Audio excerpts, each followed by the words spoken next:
आप देख रहे हैं विशाल 11। तो चलिए पढ़ते हैं इस कहानी की ओर। इस कहानी का नाम है भूतों से हुआ मुलाकात, जो मैं आज आपको बताने वाला हूँ। रात के लगभग 10 बज रहे होंगे। अंधेरी रात और सुनसान मट्टी की कच्ची सड़क में राजीव अपनी साइकिल से अपने एक रिश्तेदार के शादी से होकर अपने घर को वापस जा रहा था। सर्दी का मौसम था, इसलिए राजीव साइकिल धीरे धीरे चला रहा था, क्योंकि उस समय चल रही ठंडी हवा राजीव चलते खून को जमा रही थी। रात का काला अंधेरा और खेतों के बीच से जाती हुई सुनसान सड़क कहीं ना कहीं राजीव को थोड़ा डराने का काम कर रही थी। वैसे तो राजीव कभी डरता तो नहीं था, पर इस तरह का जो माहौल था वह किसी भी इंसान को थोड़ा तो डरा ही देता। राजीव मन ही मन बस यह सोच रहा था कि कितनी जल्दी वापस अपने घर पहुंच जाए, क्योंकि सर्दी भी बहुत हो रही थी। पर अभी उसका घर यहाँ से लगभग 6 किलोमीटर ही दूरी पर होगा। इसलिए राजीव भी बिना रुके बस अपनी साइकिल से चला जा रहा था। राजीव अभी 2 या 3 किलोमीटर ही आगे गया होगा। उसने देखा उसे थोड़ी ही दूर पर कुछ लोग एक खेत में बैठे आग ताप रहे थे। ठंड तो राजीव को भी बहुत लग रही थी, इसलिए उसने सोचा कि कुछ देर यहाँ उन लोगों के साथ बैठकर आग ताप लेता हूँ, फिर उसके बाद आगे जाऊँगा। यह सोचकर राजीव अपनी साइकिल से उतरकर और पैदल ही अपनी साइकिल को उन लोगों तक ले गया। और जैसे राजीव ने वहाँ अपनी साइकिल खड़ी करी तो उनमें से एक आदमी पीछे मुड़ा और राजीव से बोला, आओ भैया, बैठो बैठो, बहुत ठंड है, थोड़ा आग ताप लो फिर जाना। उस आदमी की बात सुनकर राजीव ने कहा, हाँ भैया, बहुत ठंड है। इतना बोलकर राजीव उन लोगों के बीच में बैठकर आग तापने लगता है। राजीव वहीं बैठकर उन लोगों से इधर उधर की बातें कर रहा था कि तभी राजीव ने कुछ ऐसा देख लिया था जिसे देखकर राजीव के डर के मारे हाथ पैर कांपने लगे और उसकी रगों में चलता खून मानो जम गया हो, क्योंकि उसने देखा कि वह जिन लोगों के साथ बैठा था उन सब के पैर उल्टे थे। पर उन सब को देखकर ऐसा कुछ भी नहीं लग रहा था कि वह इंसान नहीं हो, और वह सब उसके साथ बिल्कुल नहीं सही से बात कर रहे थे।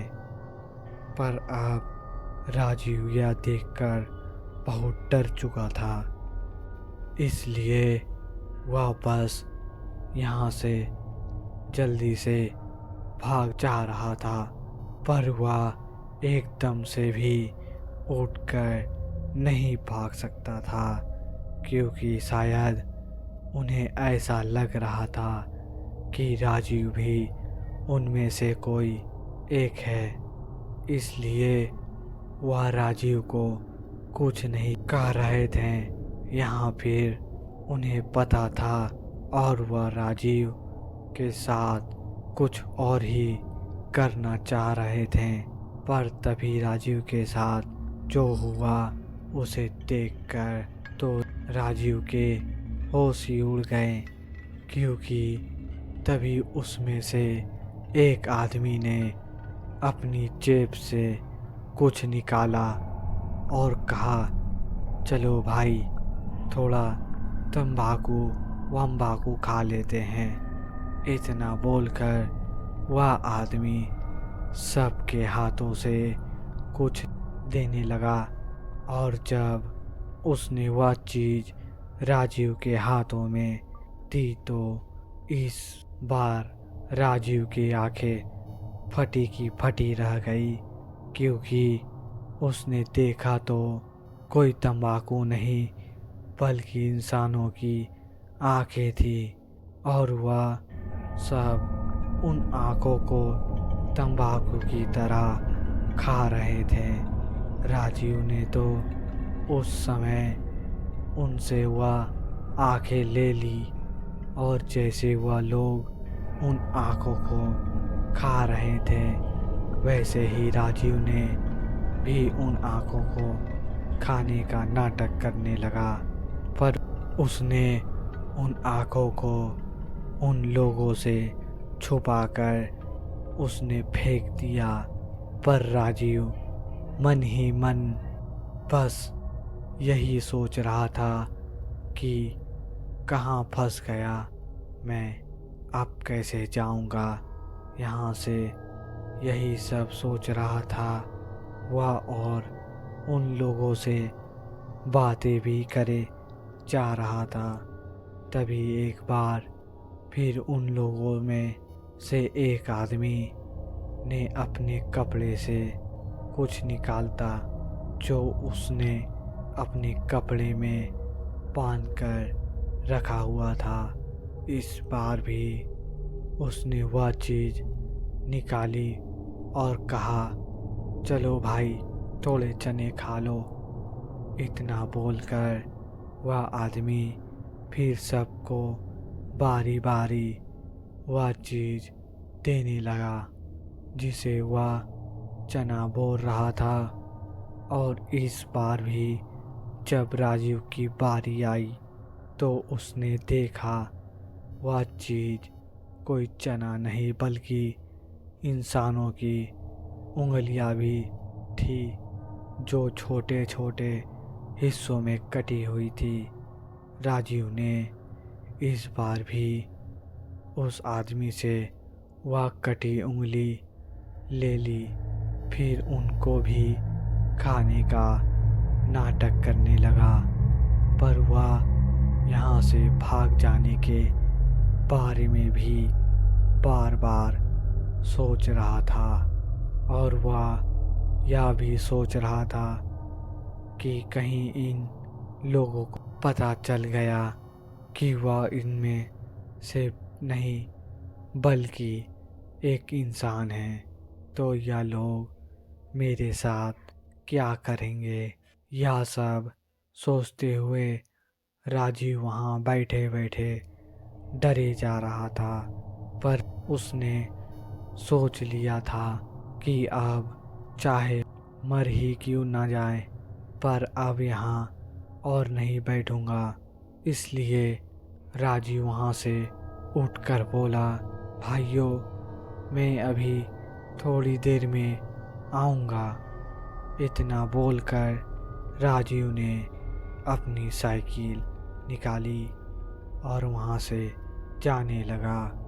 पर शायद उन लोगों को उस समय पता चल गया राजीव एक इंसान है। तभी उनमें से एक आदमी राजीव के आगे आकर खड़ा हो गया। पर इस बार वह आदमी देखने में बड़ा भयानक सा हो गया था। अब वह आदमी ही नहीं बल्कि वहाँ बैठे सभी लोग बड़े भयानक से हो गए थे। अब उन सबके चेहरों से खून निकल रहा था और वह सब उसी की ओर चले आ रहे थे।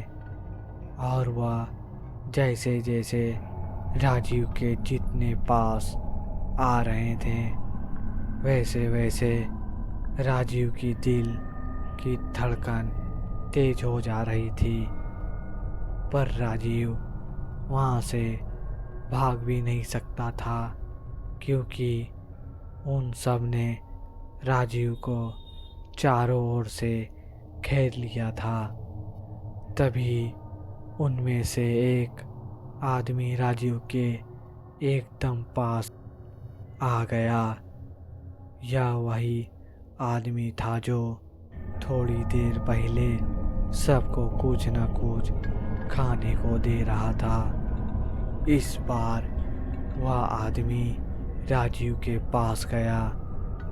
वह राजीव के गले को जैसे ही उसने पकड़ा, वह सब तुरंत पता नहीं कहाँ गायब हो गए और वह आदमी भी पता नहीं कहाँ गायब हो गया जो अभी राजीव का गला पकड़ने जा रहा था।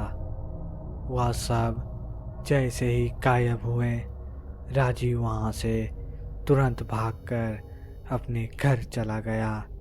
और जब उसने अगले दिन सारी बात अपने घर में सबको बताया तो उसके पिता ने उसको बताया कि तुम्हें वहाँ बैठे बैठे ही सुबह के 4 बज गए थे और सुबह 4 बजे के बाद भूतों का समय खत्म हो जाता है, इसलिए तुम उस दिन बच गए थे।